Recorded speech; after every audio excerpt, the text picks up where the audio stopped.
A palavra do Senhor veio a mim dizendo: Filho do homem, profetize contra os pastores de Israel. Profetize e diga-lhes: assim diz o Senhor Deus: ai dos pastores de Israel que apacentam a si mesmos. Será que os pastores não deveriam apacentar as ovelhas? Vocês comem a gordura, vestem-se da lã e matam as melhores ovelhas para comer, mas não apacentam o rebanho.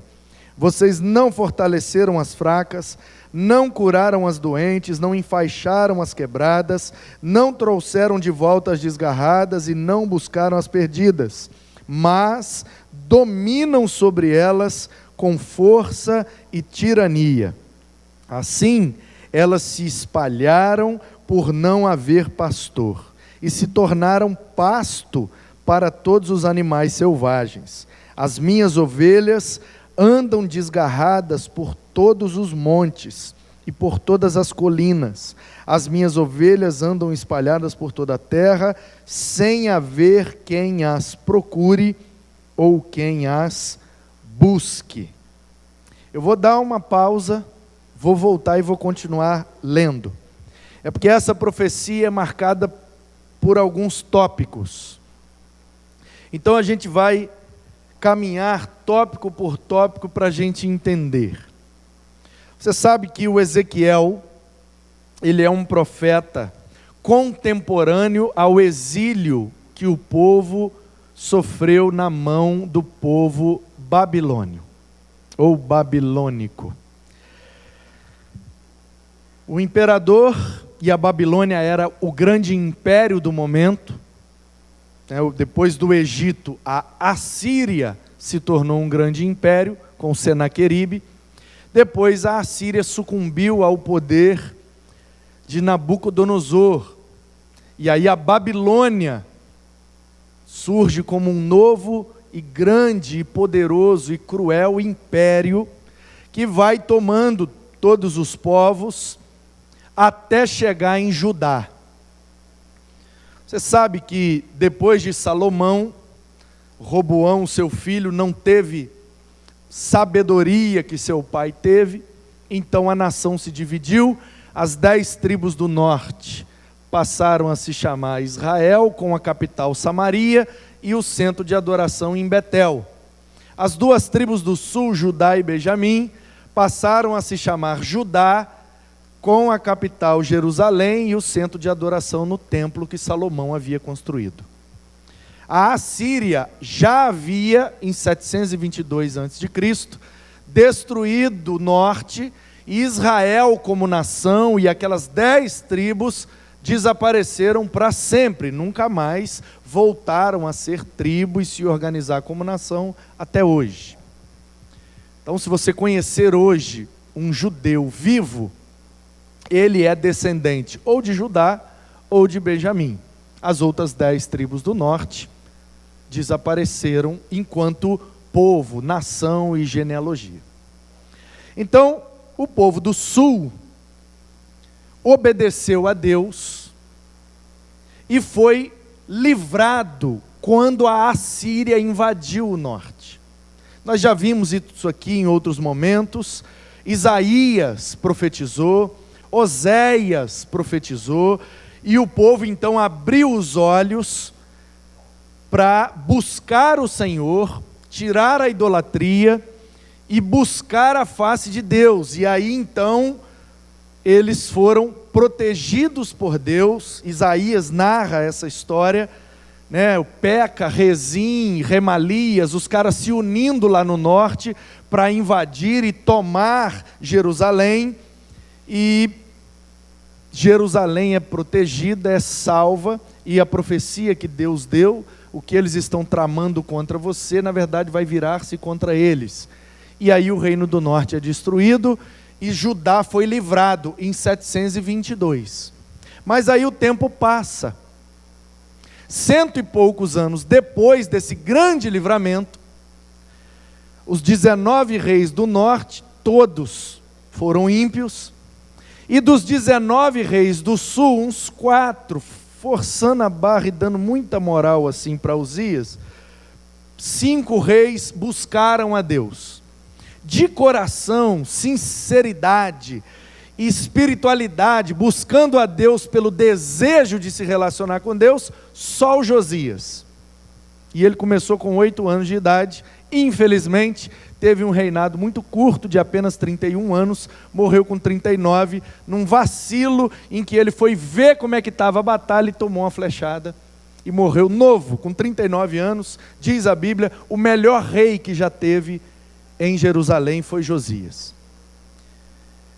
Mas, veio um e veio outro e veio outro, e nos dias de Joaquim, Nabucodonosor já estava, desde 605, invadindo Jerusalém e levando jovens como escravos para a Babilônia.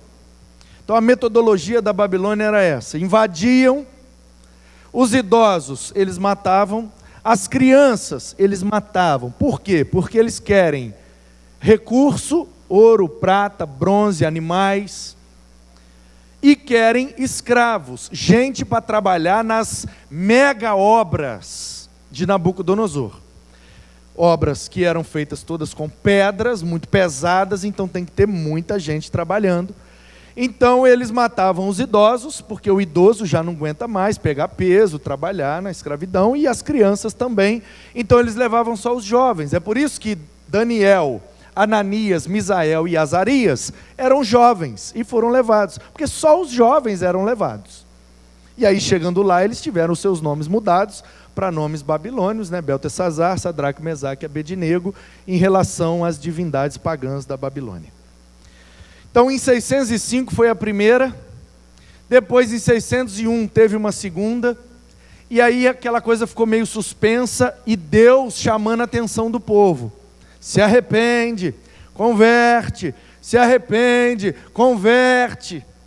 E mesmo o povo sofrendo alguns pré-juízos, eles não se atentaram e continuaram vivendo em rebeldia contra Deus.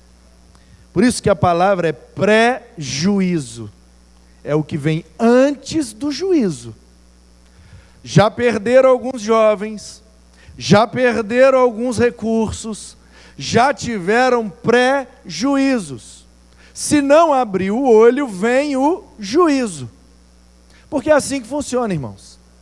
Todo prejuízo é um pré-juízo. A gente tem aquele baque, aquela perda, aquela situação que nos coloca para refletir. Se a gente der um passo atrás, se arrepender e falar: Deus está certo, eu estou errado, o que eu faço para consertar?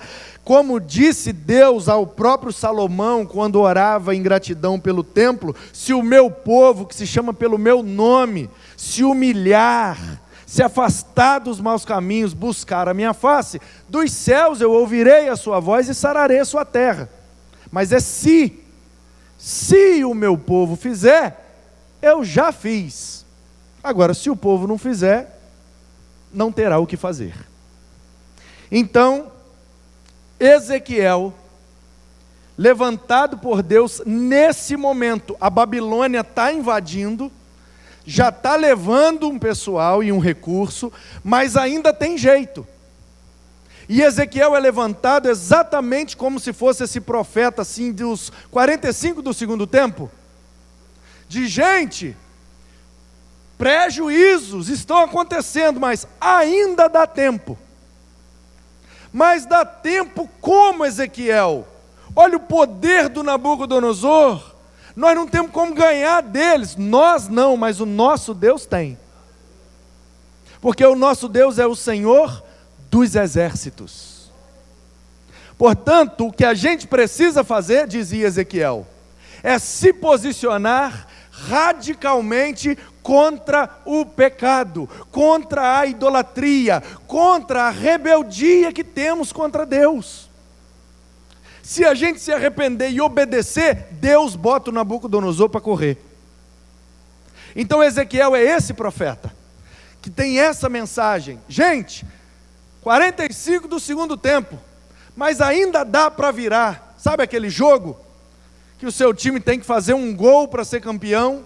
45 do segundo tempo, o juiz deu 1 minuto de acréscimo, mas você é aquele torcedor crente, que às vezes acredita até mais no time do que em Jesus, louvado seja Deus, e você acredita, 1 minuto, tem que fazer um gol, a bola está no pé do adversário, lá no campo de defesa, eles estão tocando a bola no campo de defesa para gastar o tempo e acabar o jogo, e você como torcedor fica ali, mas ainda dá, se alguém roubar essa bola, ainda dá, e você fica ali, vai dar, até que o juiz apita e você fala, não deu. Mas enquanto o juiz não apita, você ainda acredita.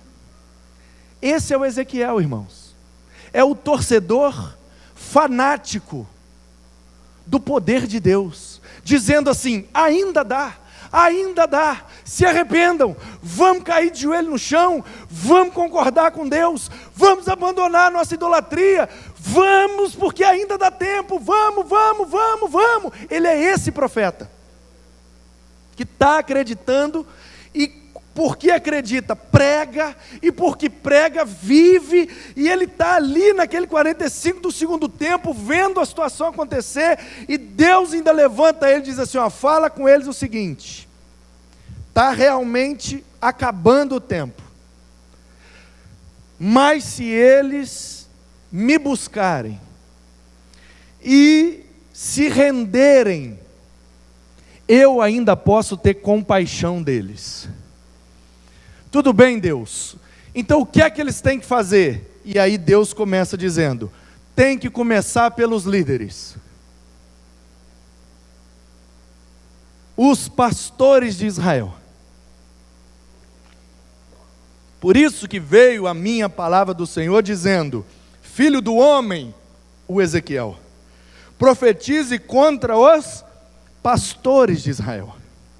Quem são os pastores? Os líderes, o rei, os sacerdotes e os profetas.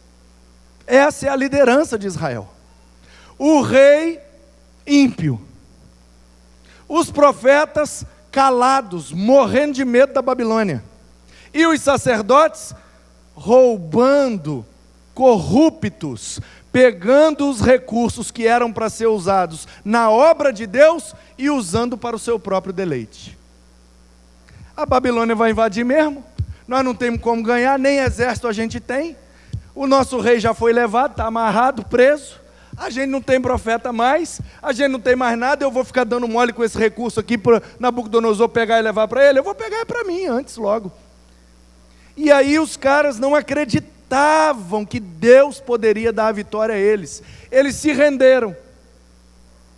E aí Deus está dizendo, Ezequiel, fala com o povo, ainda dá tempo, é só eles quererem, se eles quiserem, eu quero em dobro. E aí Ezequiel começa falando aos líderes, pastores de Israel, nossos reis, nossos profetas, nossos sacerdotes, se arrependam, creiam em Deus, vivam aquilo que vocês estão ensinando para nós. Será possível que a gente se esqueceu de tudo que aconteceu aqui para trás? A gente se esqueceu que Ele é o Criador do universo? A gente se esqueceu que Ele abriu o mar? A gente se esqueceu que Ele derrubou as muralhas? A gente se esqueceu de tantas vitórias que Ele nos concedeu? Por que é que agora Ele nos abandonaria? E os líderes estão dizendo, não queremos saber de guerra, não queremos saber de briga, deixa Nabucodonosor levar o que quiser, eu já garanti o meu, e que vocês se lasquem para lá. Por isso, versículo 7, pastores, ouçam a palavra do Senhor, tão certo como eu vivo, diz o Senhor Deus, visto que as minhas ovelhas foram entregues à rapina. Então, o contexto aqui, os pastores são os líderes políticos, religiosos e espirituais, reis, sacerdotes e profetas. E quem são as ovelhas aqui? O povo que está sofrendo. E quem são aqui no dizer profético de Ezequiel, quem são as aves de rapina que estão usando as ovelhas como presas, como alimento? São os babilônios. Então Ezequiel está dizendo, liderança, Deus está dizendo, as ovelhas estão entregues à rapina, se tornaram pasto para todos os animais selvagens. Quem são os animais selvagens? Os da Babilônia, que estão vindo e estão destruindo e matando todo mundo. Se tornaram pasto. Olha, isso aqui é forte demais. Ovelhas que deveriam estar se alimentando do pasto, estão virando pasto dos animais selvagens que não comem pasto e vivem sendo predadores de ovelhas. Anota essa, hein, para você postar. Veio agora, quentinha.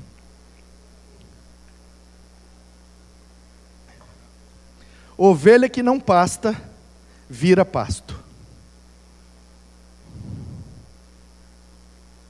Vou repetir para você entender.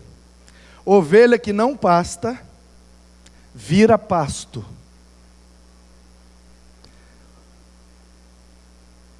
Gente de Deus, ovelha de Jesus, que não se alimenta da palavra de Deus, vai virar presas na mão dos lobos, ou na boca dos lobos, né? Somos ovelhas do Senhor, queridos. Isso aqui é o nosso pasto. Quem não pasta, vira pasto. Amém, pastor? Gostou dessa? Quem não se alimenta, vai virar alimento do maligno. Você se lembra em Gênesis? É uma aplicação alegórica. Peço desculpa aos exegetas. Abre o parênteses. Quando o ser humano pecou em Gênesis 3 e Deus chegou e foi dando o juízo para cada um, né? Aí o homem acusou a mulher. Não, eu não, foi a mulher. Aí a mulher, eu não, foi a cobra. Porque é assim que a gente faz, né? Quando a gente erra, a gente tem a tendência de acusar o outro. Mas acusar o outro não me exime da responsabilidade e de viver as consequências do meu erro. Então Deus falou, não foi você, não foi a mulher, beleza, então para fora e vai trabalhar. Aí a mulher, não foi você, não foi a cobra, então para fora, vai sentir dor e sangrar todo mês, tchau. E você, cobra? Aí a cobra não tinha ninguém para acusar, aí ela ficou quieta. Aí o que é que Deus falou com ela? Qual foi o juízo da cobra? E você sabe quem estava possuindo aquela cobra ali, né? Todo mundo sabe quem é a cobra ali? Satanás. De hoje em diante rastejarás e comerás pó. Um capítulo antes, Deus criou o homem do pó. Somos criados do pó da terra. O mesmo que depois do pecado se torna alimento da cobra. A nossa natureza pecaminosa, o nosso corpo, a nossa carne, mortal e inclinada ao pecado, se tornou a partir daquele momento alimento de Satanás. Ele vive se alimentando dos nossos pecados. Se a gente não peca, a gente mata ele de fome. Porque ele vive do pó da terra. Então, quanto menos carne, menos pó. E Gálatas 5 nos dá a receita para isso. Quanto mais do Espírito, menos da carne. Se a carne veio do pó da terra, quanto mais do Espírito, menos comida eu dou para o diabo. Eu não sei você, mas se depender de mim, eu quero que ele morra de fome. Eu não consigo De vez em quando eu estou dando um belisquetezinho para ele. Mas eu vou morrer tentando diariamente fazer com que ele passe fome. E eu não vou ficar dando banquete para ele se alimentar através da minha natureza pecaminosa, não. Eu vou matar a minha carne pelo poder do Espírito, cravá-la na cruz junto com Jesus, e ali a cabeça da serpente será esmagada, porque nem a morte nem o pecado domina sobre nós, porque somos escravos de Cristo. Então Deus está dizendo: líderes, o que é que vocês fizeram com o meu povo? Ao invés de dar alimento para o povo, vocês fizeram do povo alimento para eles. Versículo 9: por isso, pastores, ouçam a palavra do Senhor, assim diz o Senhor: eis que eu estou contra os pastores e lhes pedirei contas das minhas ovelhas. Farei com que deixem de apacentar ovelhas e não apacentarão mais a si mesmos. Livrarei as minhas ovelhas da sua boca, para que já não lhes sirvam de comida. Deus está dizendo: vocês não souberam executar o ministério que eu dei para vocês. Eu separei, eu ungi os reis, os profetas, os sacerdotes.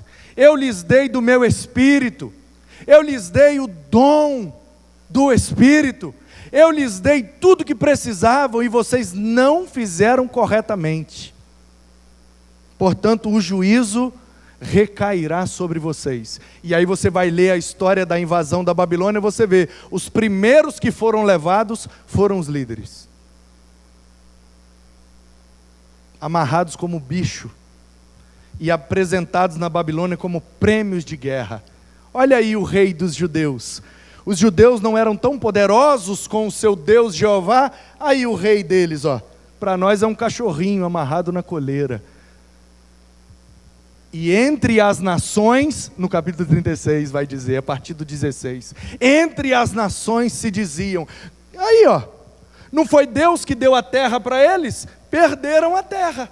E Deus está dizendo: não é por amor de vós que eu faço isso, ó casa de Israel, mas em atenção ao meu santo nome. Assim diz o Senhor, o santo nome que vocês profanaram pelas nações, porque vocês não me obedeceram. Então vocês estão sofrendo juízo, e isso está sendo motivo de escárnio entre os povos. Por causa de vocês, o meu nome está sendo escarnecido. Os babilônios estão cantando e dançando, e dizendo que eu, Jeová, não sou poderoso.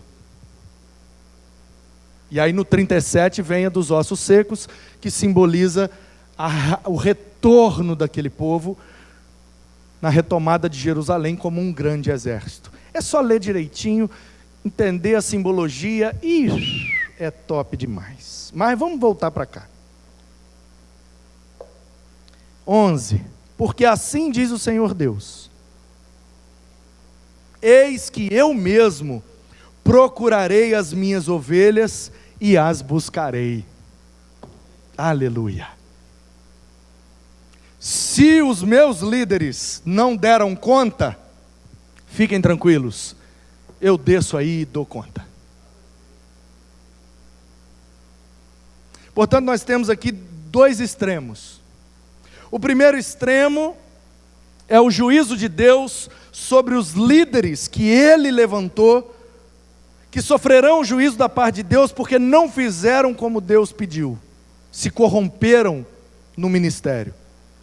E a gente pode tirar lições preciosas para nós hoje, principalmente os líderes de Deus hoje. Se nós, líderes do Israel espiritual de Deus que está sobre a terra, se nós não fizermos conforme a vontade do Senhor, nós atrairemos o juízo de Deus sobre nós, e que assim seja. Amém. Se eu não estiver fazendo do jeito de Deus, que Ele me tire e faça Ele mesmo, mas que eu não seja motivo de tropeço para a igreja do Senhor. E por outro lado, nós temos o povo, que são ovelhas. e que também tem obrigação de pastar. Porque não adianta cortar o capim e botar na boca, ela tem que mastigar e tem que engolir. Portanto, há a responsabilidade dos pastores em levar para o pasto, mas há também a responsabilidade da ovelha em reconhecer a sua necessidade e procurar o pasto. Então, com Deus é assim. Por isso que a espada tem 2 gumes, ela corta para os 2 lados. Ao mesmo tempo que ele morde, ele assopra. Ele exorta e consola. Bate no líder e bate no povo também. Ou só os líderes que erram? Então, Deus está dizendo aos líderes que não estão sendo fiéis, o juízo recairá sobre eles. Eu vou me ver com eles. Pode deixar que eu resolvo. E ao rebanho do outro lado, Deus está dizendo: não está tendo pasto para vocês, vocês estão procurando e não estão achando, então venham a mim, que eu tenho pasto para vocês. Eu vou descer aí, como pastor, versículo 12, como o pastor busca o seu rebanho no dia em que encontra as ovelhas dispersas, assim também eu buscarei as minhas ovelhas. Eu as livrarei de todos os lugares por onde foram espalhadas no dia de nuvens e densas trevas. Vou tirá-las do meio dos povos e as congregarei dos diversos países e as trarei de volta à sua terra. Vou apacentá-las nos montes de Israel, junto às correntes de água e em todos os lugares habitados da terra. Deixarei que pastem em bons pastos, e nos altos montes de Israel será a sua pastagem. Ali elas se deitarão em boa pastagem e terão pastos bons nos montes de Israel. Quem é a ovelha de Deus junto comigo aqui? O texto está dizendo: pasto bom só tem em Israel. Israel é a presença de Deus, o povo de Deus. Se lembram de Elimeleque? Com Noemi? Moravam em Belém, diz o texto, houve fome em Belém, Betlehem, a casa do pão, faltou comida. Na casa do pão, faltou o pão na padaria. Elimeleque desesperou, vou morrer de fome, e partiu para Moabe, saiu de Israel, e foi em busca de alimento em Moabe. Aí ele teve um filho, Malom, que significa fraqueza. Teve o segundo filho, Quilion, que significa aniquilação. Com fome o menino nasceu fraco, mais fome ainda o menino nasceu aniquilado. Em Moabe está a nossa solução. Chegaram em Moabe, os meninos se casaram, Orfa e Ruth. O que aconteceu? Elimeleque morreu, Malom morreu, Quilion morreu, ficou 3 mulheres viúvas que não podia trabalhar. Vai viver do que agora? A Orfa fala assim: tchau para vocês, vou caçar um homem ali, porque eu estou nova ainda. E se aqui em Moabe não tem negócio de lei aí, de levirato, de divórcio, de nada, aqui nós casamos com quem quer, a hora que quer, com quantos quer, então vocês se viram aí que eu vou atrás de um homem e vou comer, não vou morrer não. Aí a Noemi fala: Ruth, você fica à vontade, eu vou voltar para Belém, porque minha família está lá, eu não tenho família aqui. Aí a Ruth fala: eu vou com você. Ruth, minha filha, mas você não é belemita, você não é da casa de Israel, você não é judia, você é uma menina gentia, pagã, ímpia, incrédula. Você vai fazer o que atrás de mim? Versículo chave do livro de Ruth: seu povo será o meu povo, o seu Deus será o meu Deus. Ruth se converte, sem apelo. Essa que é boa. E aí elas voltam e vão para os campos de Boaz. E Boaz é o Goel, o resgatador de Deus, o parente próximo, que toma agora Ruth como esposa. E Noemi e Ruth passam a viver muito melhor do que estavam antes. Em Belém é que tem comida para nós, gente. Na casa do pão. E o nosso pão é aqui, ó. A gente está buscando outros pastos. A gente está buscando outros alimentos. A gente está buscando se satisfazer com outras coisas, mas Deus está gritando, desde 600 antes de Cristo, não há comida fora de Israel. É isopor. Vocês vão mastigar, vai dar falsa sensação de saciedade, mas aquilo não tem nutriente para te manter em pé. Daqui a pouco baixa a sua imunidade e você morre. Porque ninguém vive de fandangos. A gente vive de arroz com feijão. E arroz com feijão do crente está aqui. Não adianta. Jujuba, algodão doce, não é? Biscoito recheado, açaí, é muito gostoso, mas vive só disso para você ver onde é que você vai. Portanto, tem muita coisa que é gostosa, agradável, docinho, mas não traz nutriente. Em breve, Elimeleque, Malom e Quilion, a morte te espera, porque só tem pão em Belém, e Jesus nasceu por isso que Belém é a casa do pão, porque Ele é o pão vivo que desceu do céu. Aleluia!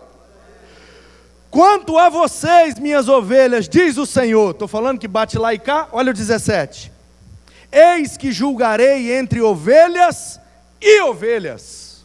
Ué? Estou lendo a Bíblia, gente? Ou estou inventando aqui? É Bíblia ou não? Julgarei os líderes, já passou, acabou o ponto. Os líderes, eu me resolvo com eles, é o juízo. Agora, vocês, rebanho, vocês também têm suas responsabilidades. Vocês também têm seus compromissos, seu comprometimento. Julgarei entre ovelhas e ovelhas, entre carneiros e bodes. Porque quando eu olho para o meu rebanho, vocês acham que me engana? No meio da muvuca do rebanho parece que é tudo ovelha. Mas eu que olho de cima, sei bem distinguir quem é e quem não é, hein? Amém? Olha um rebanho na horizontal assim, ó. É tudo ovelha. Agora, olha um rebanho de cima para baixo. Você vê na hora. Parece, mas não é. Anda junto, mas não é. Não é. É o crente denorex.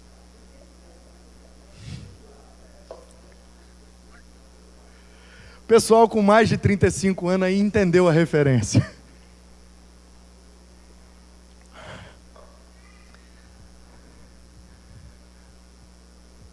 Amém?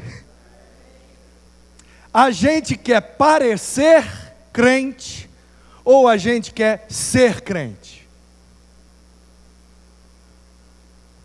Fala a verdade. Olha para mim. Eu pareço?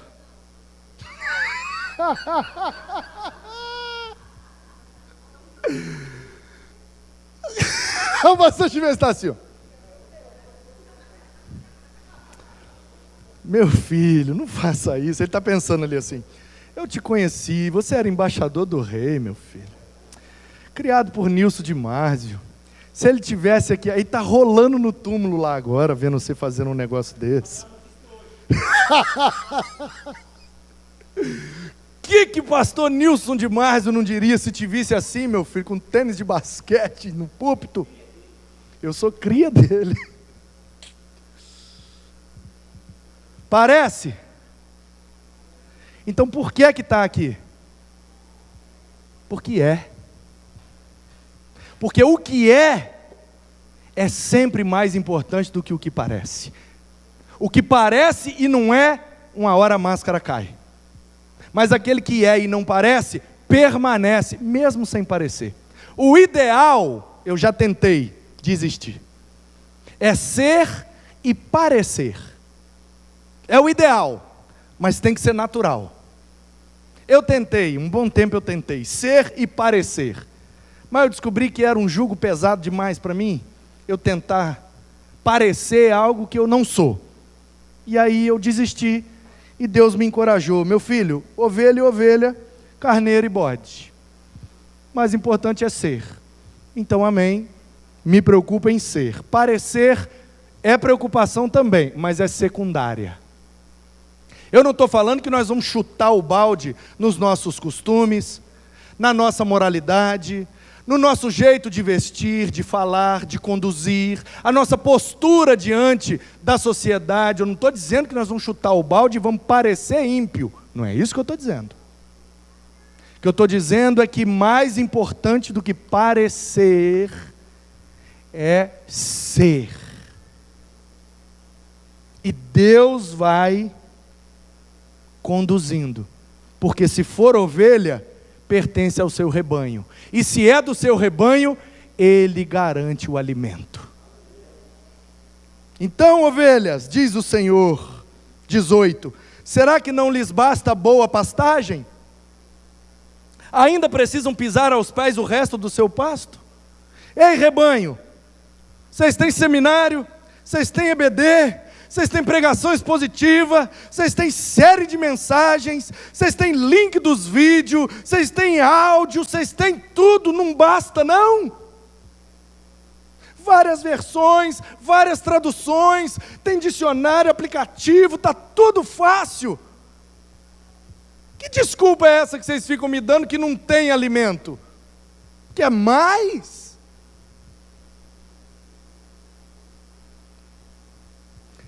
Se não tem alimento por culpa da liderança, o juízo recairá sobre a liderança.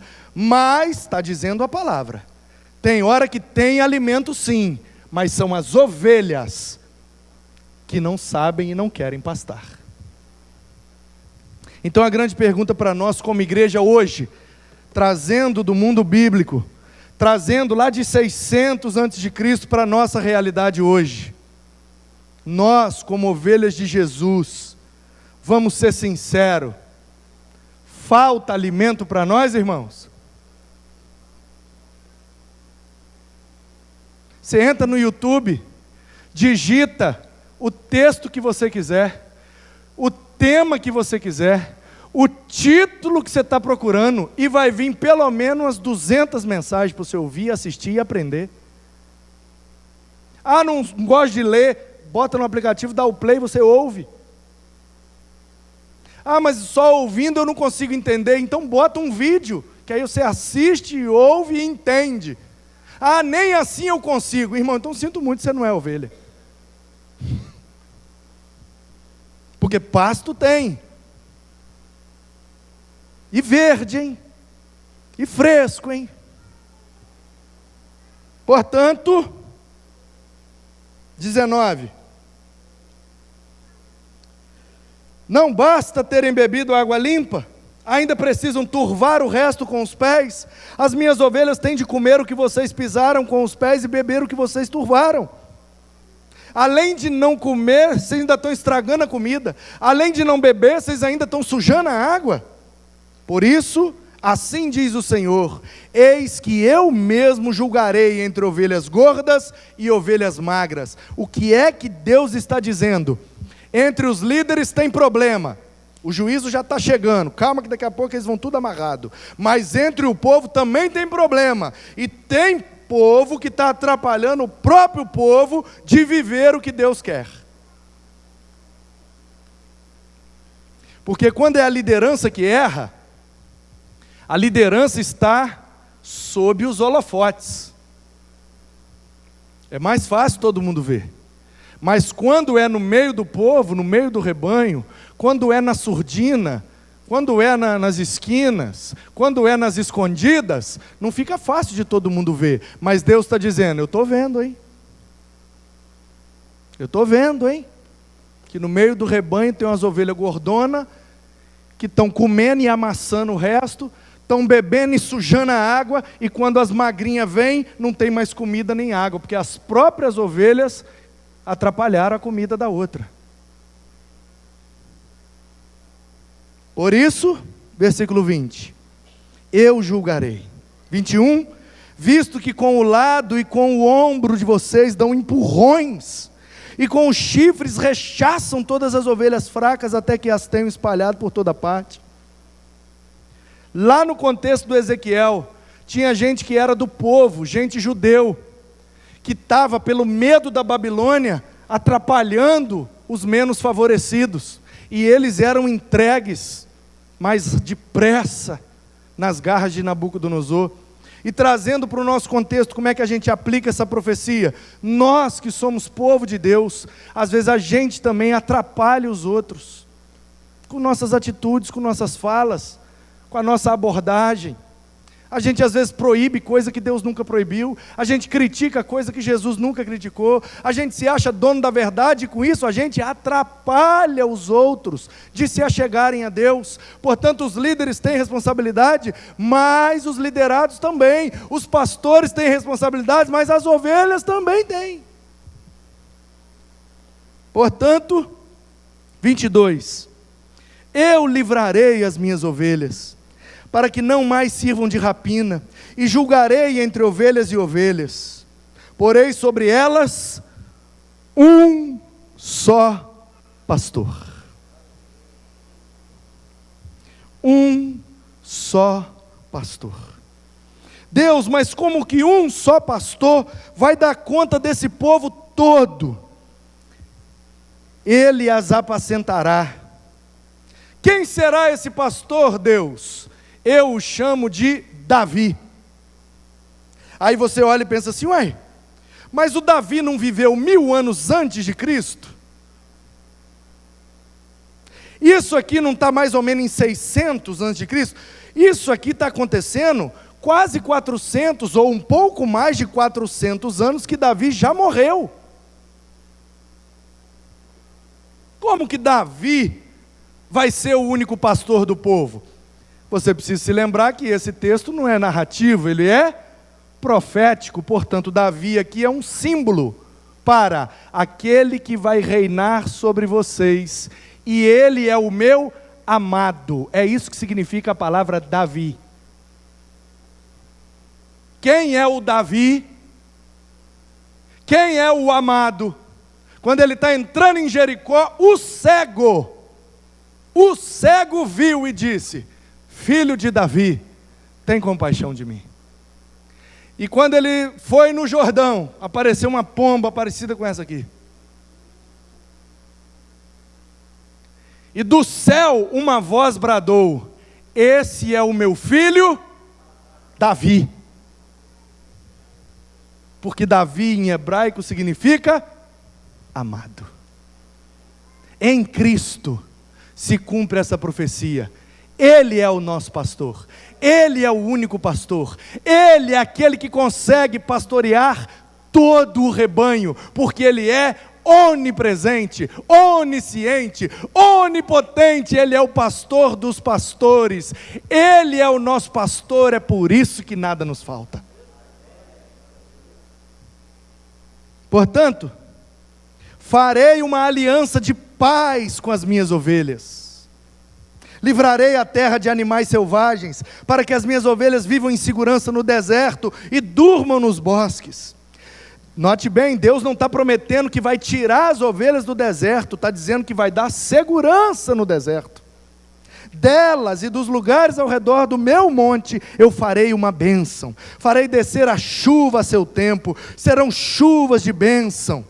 As árvores do campo darão seu fruto, a terra dará as suas colheitas, as ovelhas estarão seguras na sua terra e saberão que eu sou o Senhor, quando eu quebrar o jugo que pesava sobre elas e as livrar das mãos dos que as escravizavam.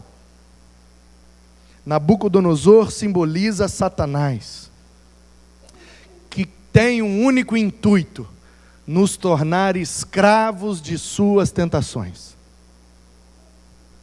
E Deus está dizendo: o único que pode despedaçar o jugo que Satanás quer colocar sobre o meu rebanho é o poder do meu Filho amado, que será o pastor, e ele tem poder para quebrar todas as cadeias, todas as correntes, cortar as amarras, e o meu povo não servirá de rapina aos gentios, nem serão devoradas por animais selvagens, mas viverão em segurança, e não haverá quem as espante. Eu lhes darei plantação memorável, nunca mais serão vítima de fome na terra, nem terão de suportar a zombaria das outras nações. Saberão que eu, o Senhor, seu Deus, estou com elas, e que elas são o meu povo, a casa de Israel. Diz o Senhor: vocês são minhas ovelhas, ovelhas do meu pasto, vocês são o meu povo, eu sou o seu Deus, diz o Senhor. Por isso, e só por isso, podemos dar um viva à compaixão, porque éramos escravos, e agora somos livres. Éramos famintos e agora estamos saciados. Éramos como ovelhas sem pastor, mas agora pertencemos ao rebanho do amado pastor que cuida tão bem de nós. A compaixão de Deus em Cristo nos alcança, porque somos ovelhas de Jesus. É isso. Domingo passado, nós vimos aqui aquele texto em que Jesus olha para as multidões. Diz o texto, ele teve compaixão delas, porque eram como ovelhas sem pastor. E eu mencionei na mensagem de domingo que aquele episódio era para cumprir essa profecia de Ezequiel, porque é em Cristo, que nós somos alvos da compaixão de Deus, e precisamos viver essa compaixão, fazendo missões, porque Deus ainda quer ovelhas que estão espalhadas por aí, e é nosso papel aumentar o rebanho do Senhor, fazer com que Jesus seja o pastor de muita gente através de nós, porque nós encontramos o pasto, nós encontramos as águas, a gente sabe onde tem comida, e como disse o pregador, eu não sei agora quem foi que disse isso, inclusive essa frase é alvo de polêmica, tem gente que diz que ela é de Spurgeon, tem gente que diz que ela é de John Wesley, de não sei mais quem, George Whitefield, é aquela turma boa lá da Inglaterra. Mas teve um cara que disse: evangelismo é um mendigo contando ao outro mendigo onde encontrar o pão. Essa frase não é minha, e ela já tem muitos anos, mas eu acho que é isso que essa frase está querendo dizer. Nosso papel, já que encontramos o pão, já que somos alvo da compaixão de Deus, é contar para os outros onde tem pão e onde está a compaixão do Senhor. Que Ele possa usar a sua vida para isso. E esse mês estamos em campanha de missões mundiais. E até o final do mês você pode trazer a sua oferta, colocar ali no gasofilácio de missões. E nós estamos vivendo a compaixão, orando pelos missionários, orando para que Deus levante vocacionados e orando pelo sustento desse povo que está espalhado pelo mundo, como rebanho de Jesus, para levar a compaixão de Deus a todas as nações, como foi profetizado aqui. Eu não quero ficar de fora disso. eu estou orando, eu sou um que se colocou de pé diante da vocação e eu quero ofertar, porque eu quero contribuir com o que Deus está fazendo no mundo para acabar de cumprir essa profecia, até que Ele venha para buscar o seu rebanho. Que assim seja, em nome de Jesus. Amém.